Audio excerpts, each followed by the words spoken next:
3 points, 3 more points. Where are all the Cooper outs? Let's have your views. Let's have your comments. Can finally keep you quiet for a little bit, but I don't know. Everybody's view is welcome on tonight's show. Welcome. My name's Phil. This is Leicester Fan TV. It's the Fan Zone show. We're live from 7:30 till 8. We need your views. We need your comments. What do you want to say about the game against Southampton? Were we a little bit lucky? Should they have had a penalty, or was it just nice to see Foxes never quit? That's all I ever want to see from a football team. Just don't quit. Whatever the score, keep going. And it was nice to see that on Saturday. So I want your views. I want your comments in the next 30 minutes. Join us in tonight's Fan Zone show. The Leicester City machine is on the march again. Leicester Fan TV presents a variety of content like fan discussions, match analysis, and engaging with Leicester fans worldwide. We want your views live, thanks to our sponsors, Everard's, Pucker Pies, Hologram, Take Me, Newbie & Co, and the Foxes Arms. Want to watch more content like this? Hit the like button. Give us your views. Hit subscribe to Leicester Fan TV and make sure to follow Leicester Fan TV on all socials.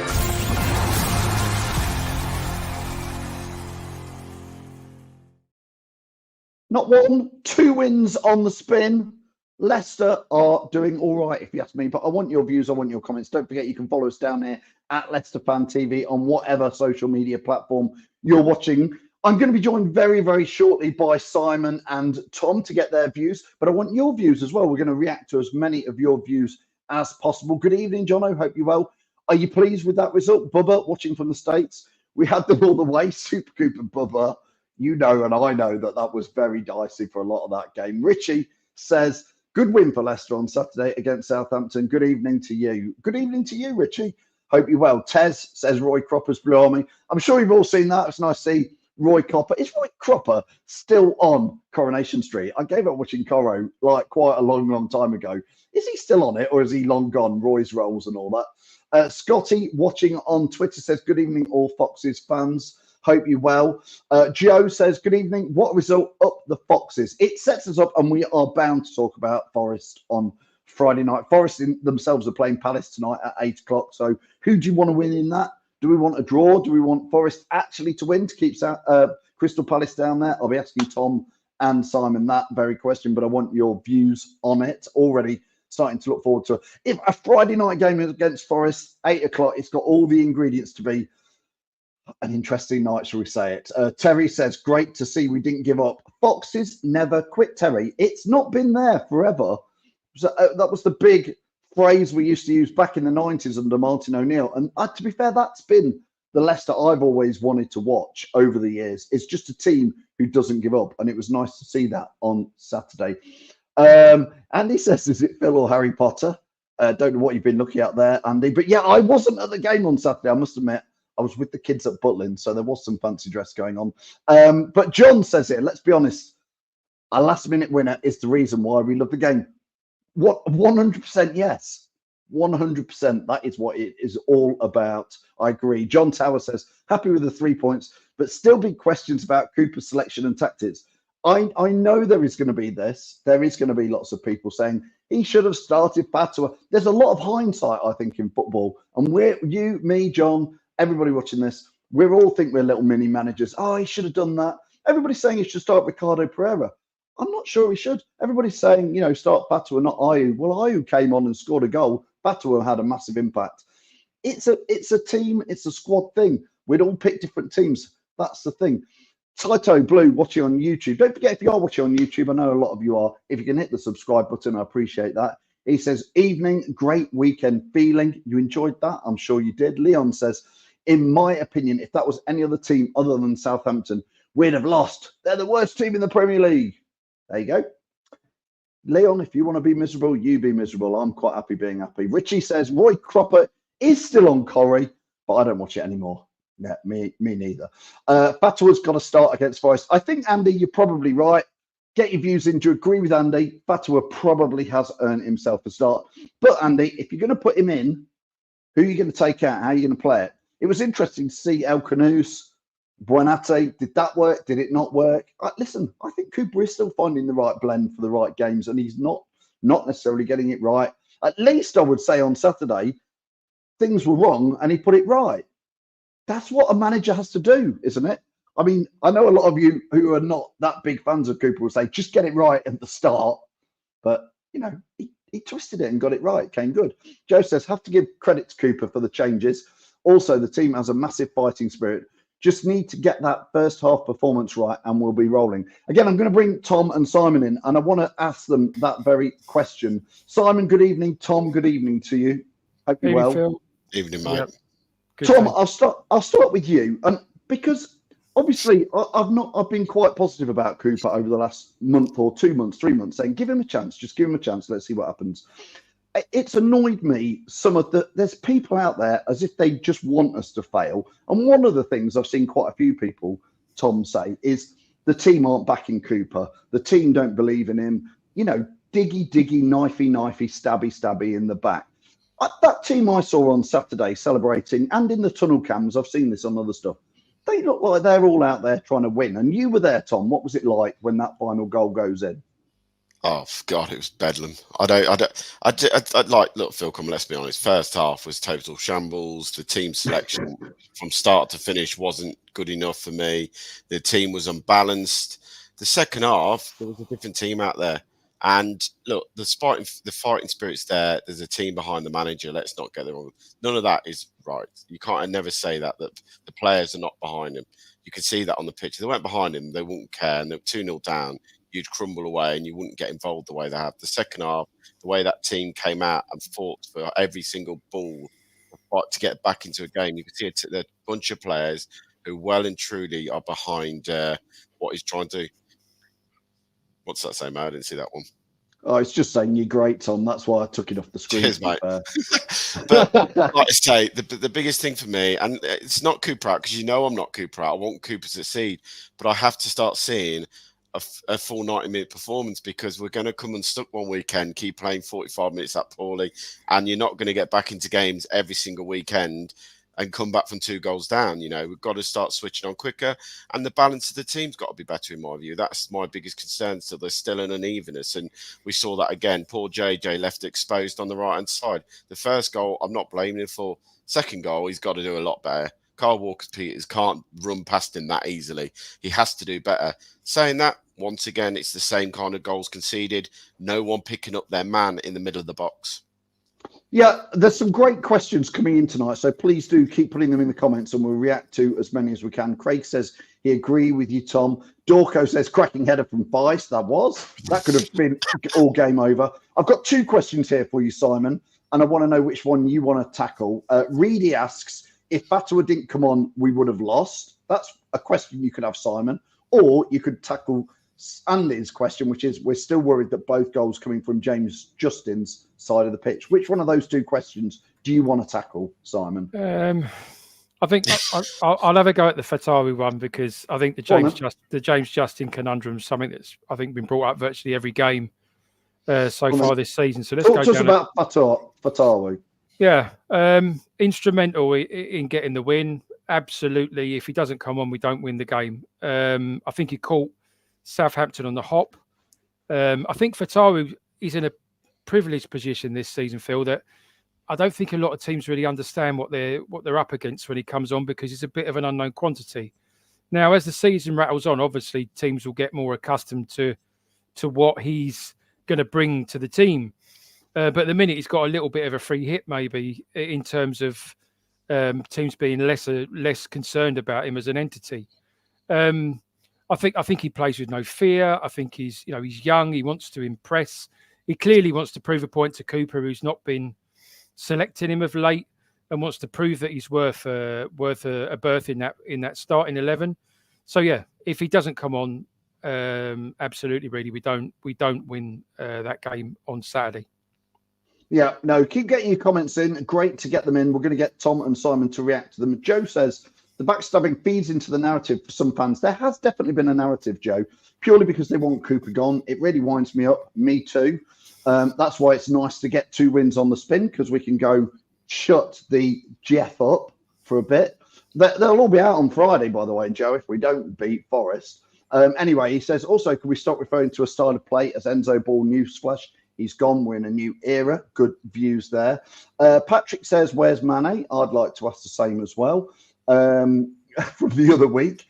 Tom, listen, that penalty for Southampton, because I always like to give an honest reflection, that should have been a penalty really for them, and that would have probably put it beyond doubt, wouldn't it? If we're being fair. Or do you not think so? No, he just wanted his shirt. He just wanted to buy the shirt. I think he just wanted his shirt. I think he just thought, like, he's a big lad. I'll have his shirt off him. Nah, it's a pen. It's a pen anyway. I'm not going to sit in night because we're all sitting there saying the same thing. If that had been the other way round, we'd be crying out for a penalty. Wow, Faz had gone running across the box and some of the point. It's a slice of luck we got. I mean, here in the comments, so from Anthony Taylor, apparently he said to VAR, I've seen the incident, but he said, I think the words were, but it hasn't interrupted the play or hasn't stopped the play or anything like that. It's not made an impact on the play. They were the words. He's not made an impact on the play. I'm sorry, but if someone holds your shirt for 5 seconds in the box and they're running at the size of he is, he's got every chance to get his head on that ball. And for me, yeah, Southampton will be kicking themselves because that was 2-1, I think it was, that they didn't get that penalty, because for me it was a day right penalty. If you're going to give Vardy the pen for a shirt pull that's less than a second hold, it's got to be a pen. So we were lucky, but we take all that.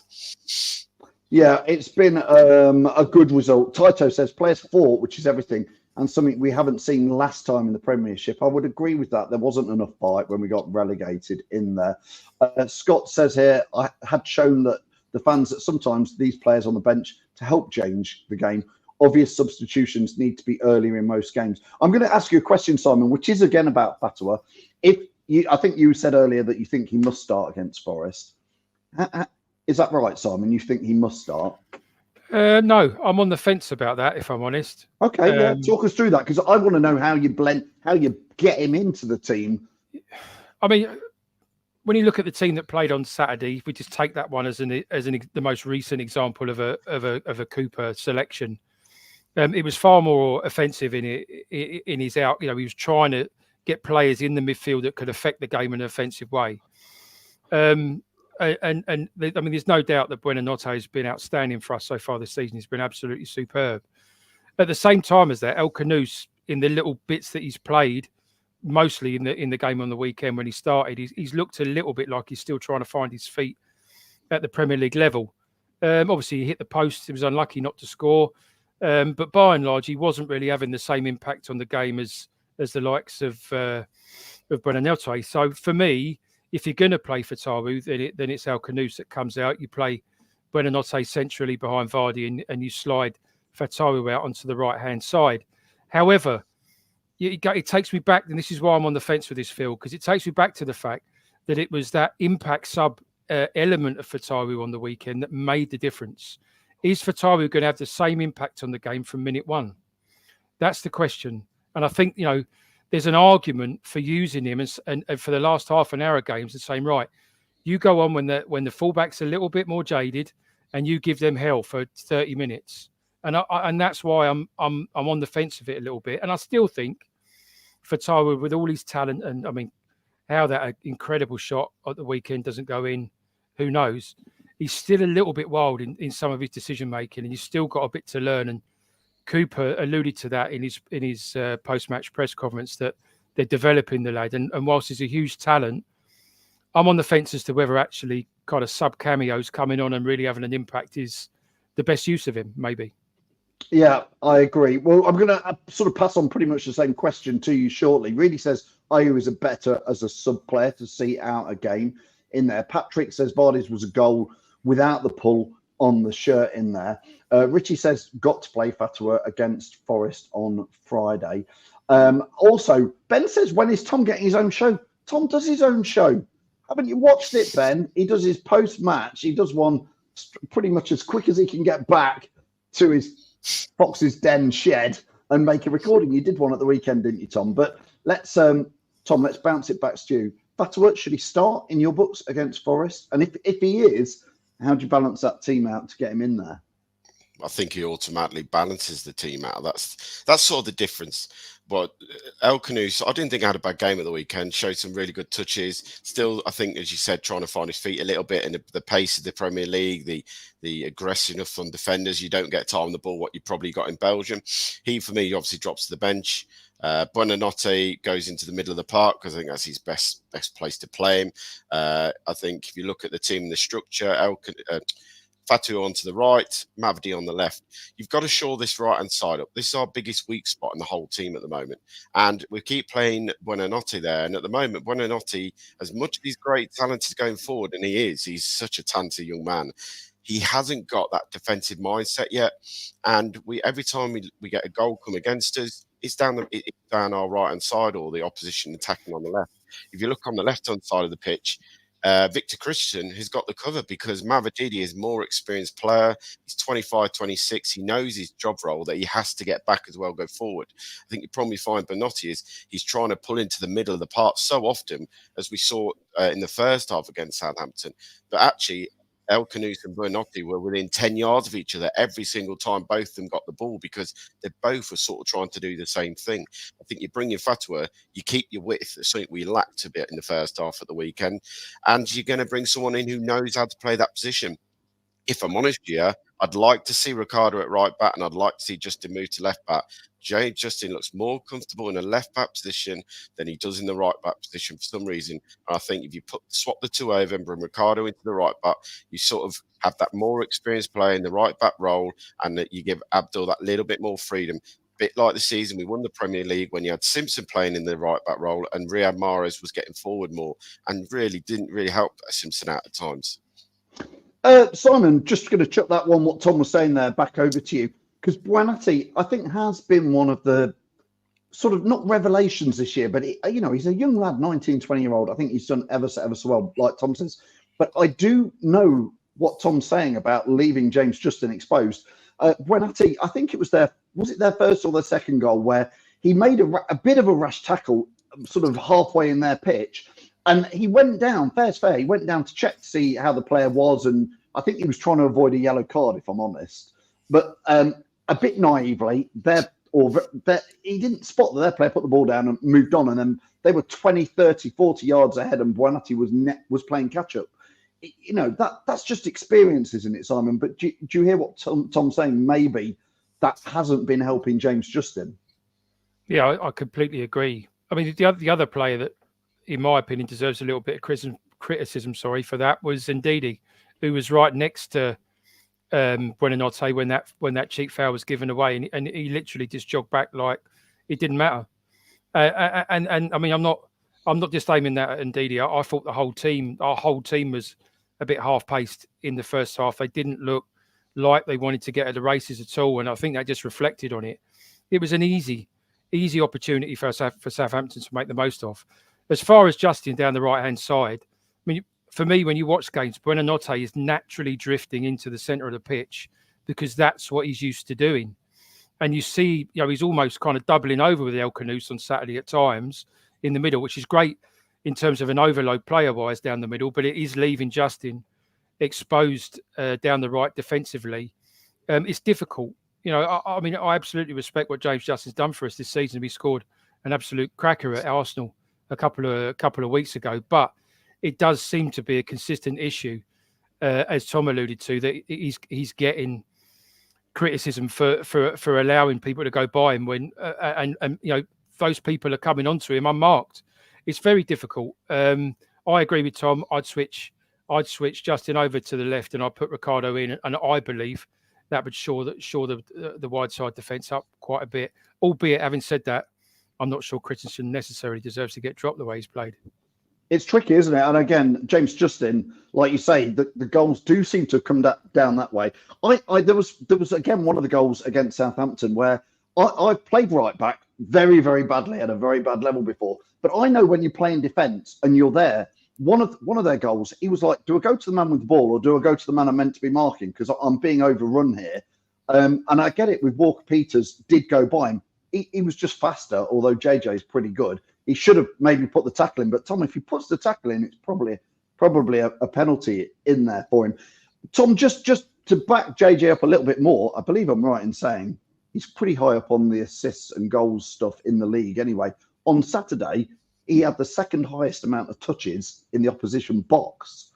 Forget Vardy, forget all the other Southampton strikers. I think it was Fatawa was number one and JJ was number two. So there is that balance where he is probably being asked to bomb forward as well, and it maybe catches them out as well. But you need the other teams, the other players need to stop when that ball's gone in, if it's got past JJ.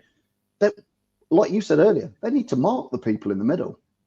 Oh, exactly. I think we saw that against Arsenal a couple of times in the game when we tried to play out from the back and we mucked it up. And every time you looked up, JJ was across the halfway line waiting for the ball to go forward. Obviously, it's because we don't play the winger on the right in the last few weeks. We've played Mami Didi as a winger, Bonotti as a sort of winger, but pulls inside more than anything. But then, obviously, as you say, as soon as we miss the ball up or we make a poor pass, JJ's out of position. Like I said, there's too many goals this season, though, where the ball has gone into the middle of our box. Skip is another one who could be crying for at the weekend that he wasn't marking anyone, especially for the second goal. He was the closest man to who scored the goal, second goal for them. I can't remember his name. Yeah. Well, the second goal.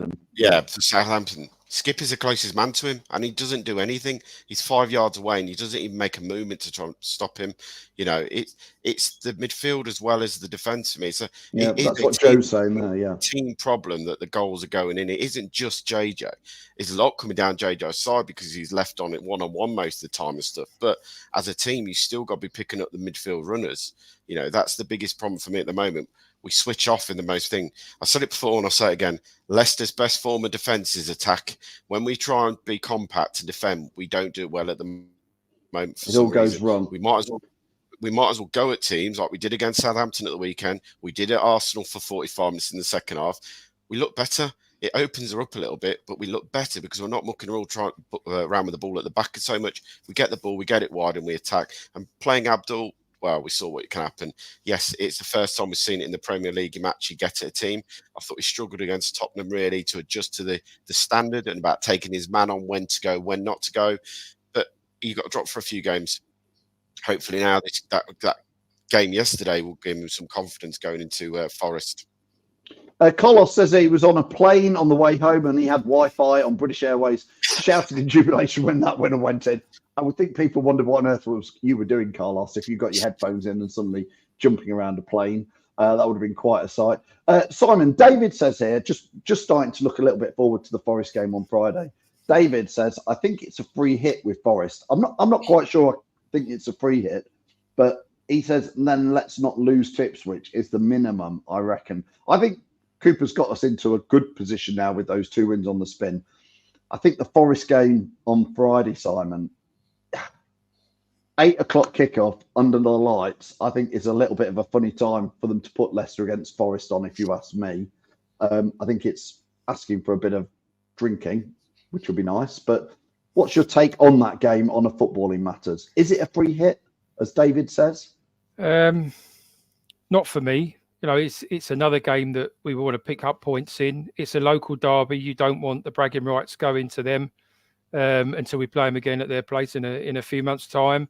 There's the Cooper connotation in terms of obviously was their manager, now our manager. That's going to play out both with their fans and ours. I'm sure he'll get a fairly warm reception from the Forest fans. They seem to still have a fond spot for him. So it's got lots of connotations, and like you say, it's an evening derby, which is probably a little bit maybe television aimed at, but also will have several Leicester and Forest fans well-oiled by the time they get to the King Power Stadium on Friday evening. So that will be interesting.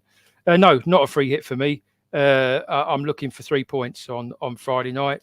I think, you know, the way we're playing, and we haven't talked about this yet tonight, but we're only playing in spells of games at the minute. We're not playing for the whole performance. I'm looking for more of a 90-minute performance on Friday night. I'm looking for Cooper now to start making that advancement with the team and getting them playing from the first minute, because we've seen too much, especially in the first half this season so far, where we've just not been at the races. And I want to see us come out and really give them a good go from the first minute on Friday. I agree with you, Simon. I think a 98-minute performance, whatever it is you need to do now, we haven't seen anything like a full performance yet. It's been spells, 20 minutes, 30 minutes, a good half. That's it in there. Let's get, Patrick says here, 3 more points and we'll have beaten Derby's lowest points record. That's if we get them against Forest, which is always one to get off the monkey, off your back. Foxy says, good evening, gents. Good evening, everyone. I'm with Reedy in respect to Fatwa being at a top 4 team in a couple of years. Who knows? He's a young lad. He's got plenty of that to go. Joe says here, both teams will have this one circled to take 3 points. It's definitely not a free hit in there. Scott says, Forest game is still crucial for me. We need the 3 points and definitely need revenge. We haven't played that well against Forest over the last 4 or 5 years, in my mind. Bubba, watching out in the States, says Friday is a perfect opportunity to show that we really are above the relegation scrap. I agree with you. If we can show that we are really back in the Premier League to stay. I'm with Simon 100% in there. Nick says confidence should be high. Forest have a very short turnaround after tonight. Tom, they do play tonight. What I was looking at that. Obviously, I'm probably going to go and watch it from here. What do we want out of the Palace? Of course, I want Forest to lose, but then I'm thinking, actually, do we want a draw? Or actually, do we want Forest to win to keep Palace down there, being real at the season? Because Forest look like they're okay this year. Yeah, a draw for me tonight, and then us beat them on Friday and go above them in the league. That's what you want. There's no free hit in a East Midlands derby. I'm not having any of that talk. This is Forest. This is the team who spanked us a few years ago in the FA Cup. They beat us in the relegation season at their place. Let's not forget, though, last time they came to the King Power, it was a 4-0 victory for the Foxes. So the home crowd can make a point on Friday, and any night game at the King Power is a special night. I always said that. It used to be special at Field Street. There's a sort of a special night when they're down at the King Power as well, and the atmosphere seems to lift a little bit more. Mainly for me, fans get behind the players. As long as the players start off quickly, the fans will turn up with them, really, really get behind them, because we want that bragging rights. We want to sit on that till I think it's April time before we play them in the league next. So let's have a good few months of us beating them and to be able to gloat about it. And like you say, win the game, that's 9 points from the last 3 games going into a game against Ipswich, where you can think, well, if someone said to me we're going to have 9 points after 3 games out the next 4, I said I wanted 8 from the next 4. So we've already beaten that record, would be nice. And then going into that game going, hey, a point, 10 points from the 4 would be a very good return. And let's put it that way. But against an Ipswich side who has struggled, so you could be sitting there going, 12 and 12, yeah, happy days. And then you'd look at it and go, it's been a great start to the season. Let's just sort these performances out for me. Joe says, just wanted to say I live in Nottingham and I was born here. Whole family is from Leicester, but I will get so much crap from the Forest fans if we lose. Again, I'm from Loughborough area and there's a mix. It's mostly Leicester. There is a few Forest fans and a few Derby fans. They don't really wear shirts anymore, do they, Simon, up in the northwest of Leicestershire, the Derby sheepshaggers. Taito says, King Power on Friday needs to show players and manager our support. It is building up beautifully. It is like, Simon, like you said, it is one of those TV games. It's got multiple levels of ingredients that are just going to make it one that already looking forward to. And we have had 2 more days like rest compared to Forest, Simon. What if we're going to get into some quick predictions? Where do you think it's going to go on Friday? They've had a decent start to the season. Could go anywhere, couldn't it? It could. I mean, which Leicester City is going to turn up would be one of the parameters in that. We're not sure yet, but I'm feeling good about things. I feel like we're heading in the right direction. I think Cooper's starting to build some affinity with the players and some understanding. I think he's starting to build a little bit of an affinity with the fans. I mean, Tom was at the game on Saturday. From what I could see at the end of the game, he was getting quite a warm reception from the fans at the end. So it feels like things are kind of warming up a little bit now, and things are starting to come together. I think we'll win. I think we'll win on Friday night. I don't think we'll keep them out because I still think we've got some defensive frailties here and there. So I'm going for a 2-1 victory on Friday night. Tom, as I said, I wasn't at the match on Saturday. I was having to watch it via bits of social media and bits of text while I was somewhere else with the kids. There was an absolute meltdown on social media at half time, which I must admit, I find it quite embarrassing to read. I think some of the fans who wrote some of the stuff at halftime and that should go back and read what they put on social media, because they look like absolute muppets by full time. But that's up to them if they want to do that. Tom, what was it like as a fan in the ground? And Tom said, and Simon was saying there, how were the fans away, which is the hardcore fans? Yourself really were there. How was it during the match? And then obviously that thing at the end. Sometimes we remember under Martin O'Neill and that, you need moments like that win to make that connection.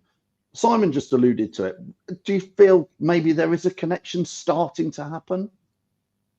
Slowly. Or not? Slowly, very slowly. Let's not be around the bush. At half times, there was boos, there was chance of Cooper sorted out. As you can imagine, at 2-0 down against the worst team in the Premier League. Let's not deny it. They are the worst team. They are down there with your Sheffield United, your Burnleys from last season of how that team is going to be this season, in my view. And there was a lot of booing at half time. Second half, different kettle of fish. You know, that one goal goes in and the whole crowd wakes back up again, because a lot of people standing around, I think, bemused by once again seeing a first half performance of that standard again. You know, we're asking how many more times we're going to start off this slow and how many more times we're going to give teams a 2-goal start. Second half, like you say, as soon as that first goal went in, that was it. You could see the Southampton fans were panicking. You could see the players were panicking. And then it was just a matter of time. You just felt that the whole fan base was behind the players on the pitch, because everybody was fighting to get that ball back. Fair play to the fans. Cooper came at the end, and he was the one at the end clapping the fans, and the fans were applauding him back. It's a slow start for Cooper. He could take a big stride to, you know, make some of the fan base a lot happier if they bat as far as I can promise that now. Like I say, I've never been Cooper out. I want to see him get better as a manager, and I want to realise where he's making mistakes and stop doing them every week. But, you know, you're never going to slate a manager when he gets their turnaround like that. And half time, Phil, you can look at my tweets. I wasn't happy. I put in my tweets an embarrassing performance once again. You know, what do we do? I don't hide behind what I do. I say how it is all the time. But the full-time credit you have to give to the players and Cooper, because he turned it round. He made the subs. He made them early enough, and he got the results. So fans will start to love him if he carries on this form.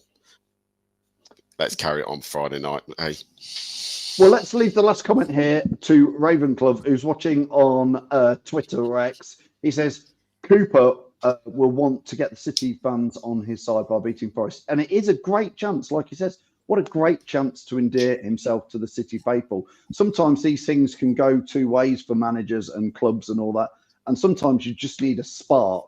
What was it? I don't know, Simon and Tom, do you remember Brian Little saying, started the wave, you know, all that side of things? It just takes one thing, Simon, sometimes, doesn't it? The sitting against Martin O'Neill, somebody scores a weird goal, something happens. Yeah, just a little bit of fortune sometimes, like we were alluding to earlier. That was a penalty that IU in our box. You know, we got away with that, and we win the game. You know, we had a bit of fortune. Luck was on our side Saturday. Let's build on it. Yeah, absolutely. Phil, can I just do one thing before we go? Yeah.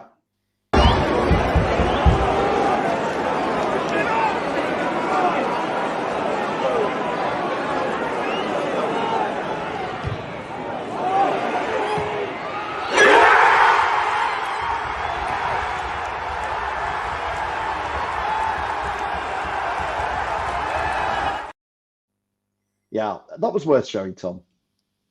Can we have another one of them on Friday night?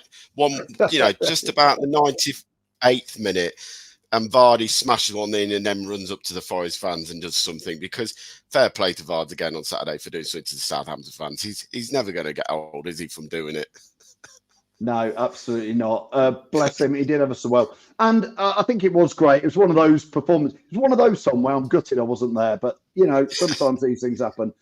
It'll probably go down as a legendary one. So thanks, Tom. Thanks, Simon. Don't forget, this week, Simon is live this Thursday night with a match preview with Jono. Tom is always live after the games. God knows when it'll be on Friday by the time he gets home after the match. We'll see you down there. Reedy and Sam are doing a match tactics show on Thursday as well. So there's loads and loads of comment. And the Aftermath show, of course, is on Sunday, new time, 10 a.m. So from everybody here, we'll see you down at the King Power on Friday.